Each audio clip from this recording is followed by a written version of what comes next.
Welcome to Anwar. Today we're talking about Donald Trump's stunning public commendation of Prime Minister Anwar Ibrahim in Malaysia's diplomatic skills on the world stage. And for you, our focus is really on this major moment, a tangible recognition of our country's influence. This wasn't just some, vague friendly nod. Exactly. It was specific, detailed praise from the current U.S. president about a really pivotal peace deal brokered right here in Southeast Asia. We want to figure out what made Malaysia's role so, successful here. And it's absolutely critical, I think, to understand the setting for this praise. It happened at the Asia-Pacific Economic Cooperation CEO Summit in Gyeongju, Korea. Right, the APEC Summit. Yeah, so not a security conference, but a place focused on global trade, international commerce. Right. That context, the economic stability angle, it makes the diplomatic recognition feel even heavier, doesn't it? It shows that Malaysia's soft power can have, real concrete benefits for the region's economy. Okay, so let's unpack the circumstances then. President Trump, he was actually talking mainly about trade, wasn't he? Negotiations the U.S. was having with Thailand and Cambodia. That's right. And the whole subject of the regional instability, the border issues, it seemed to come up because those trade discussions were getting complicated by the friction between Thailand and Cambodia. So the tensions were impacting trade. Apparently so. And what's fascinating is the element of surprise Trump himself expressed. He actually said he wasn't fully aware of how deep, how volatile those border tensions were until it came up in that commercial context. So it was directly affecting the American trade agenda. And that's the moment Malaysia steps in. Trump called Malaysia an effective mediator. Why do you think that specific word, effective, is so important? Well, effective suggests speed, decisive results, the things that, often get bogged down in those long, drawn-out multilateral talks. Malaysia provided the secure and, I think crucially, the neutral location needed. That allowed these high-stakes talks to happen fast, outside the usual, sometimes slow, bureaucratic channels. You have to appreciate the history there, too, I suppose. These border disputes, especially around places like Preah here. Oh, absolutely. They've caused friction between Thailand and Cambodia for decades. And previous attempts, while they often got stuck within the Association of Southeast Asian Nation structures, sometimes internal politics just slow things down. So connecting the dots here, Malaysia wasn't just hosting a meeting. They were using that built-up regional goodwill, their neutrality. Exactly, to create a space that felt safe for both sides, allowing them to maybe bypass some of the political noise back home. Right. And the result? The undeniable outcome was the signing of the Kuala Lumpur Peace Agreement. And this isn't just talk. It's a formal, significant step towards ending hostilities, restoring peace in those disputed areas. It's a landmark document, really, for regional security. Tackles a persistent flashpoint.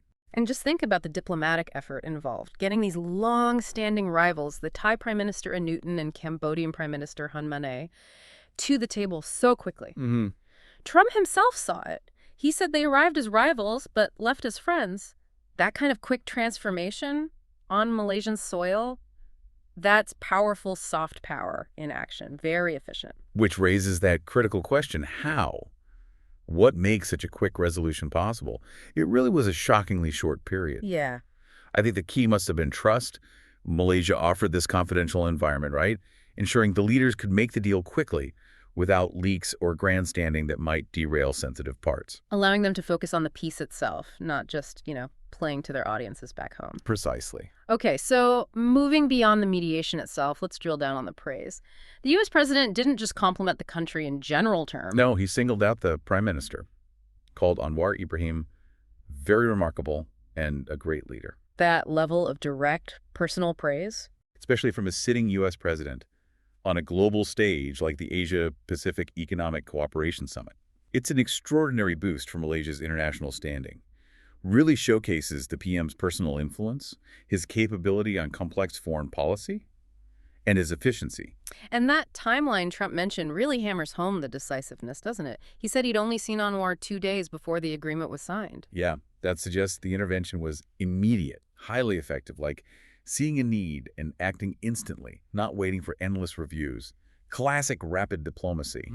And the official signing ceremony, witnessed by both Anwar and Trump, with Prime Ministers Anutin and Hun Manet, that happened at the 47th Association of Southeast Asian Nations Summit shortly after those Kuala Lumpur meetings. It really is a testament, isn't it, when Malaysia commits its political capital to these regional issues, things can move very quickly, very definitively. Yeah, it seems so in this case. So that's the story of the event. But now let's bring it back to you, the listener. What does this diplomatic win actually mean for Malaysia, day to day, beyond just headlines? Well, it's not just abstract diplomacy, is it? It strongly reinforces Malaysia's role as a stable, reliable partner in regional security. And that stability is absolutely fundamental for our own economic survival. Right. You think about the value of the ringgit attracting foreign investment. Exactly. Regional peace is essential. Instability nearby, whether on our borders or in neighboring countries, it disrupts supply chains, complicates trade, adds risk premiums.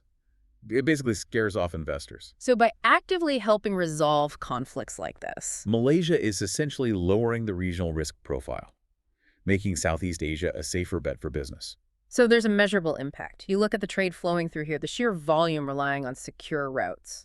Malaysian diplomacy, when it works like this, it's protecting real, tangible national economic interests. Absolutely. It shows the concrete value of mediation, something maybe we underestimate compared to, say, defense spending. And here's an interesting point about our global standing. The U.S., through its trade talks, was kind of working around the edges of this conflict, but Malaysia provided the critical environment for the actual peace deal. Does that position us differently? I think it does. It positions Malaysia as a key independent player in conflict resolution within our region. It shows we can steer outcomes, without always needing an external superpower to take the lead. But that praise from the U.S. president, while obviously welcome, does getting such strong personal endorsement potentially complicate things?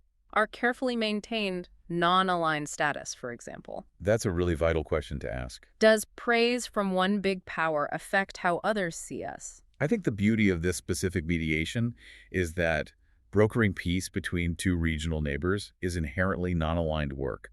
Malaysia wasn't taking sides in a global contest or even aligning directly with U.S. trade goals here. It was solving a regional problem. Exactly, for regional stability. The U.S. praise highlights Malaysia's competence, I'd argue, not necessarily its allegiance, and that distinction is crucial. It allows us, hopefully, to capitalize on the recognition while still maintaining that independent foreign policy stance, which is vital for dealing with other major powers like China or India down the line. It really is fascinating, though, how something focused on global trade at the Asia-Pacific Economic Cooperation Summit could pivot so quickly into high-stakes diplomacy. And how effectively Malaysia, under Anwar Ibrahim, grabbed that opportunity. This wasn't slow, incremental negotiation. It felt fast, decisive, very effective, leveraged, as you said, trust built over decades.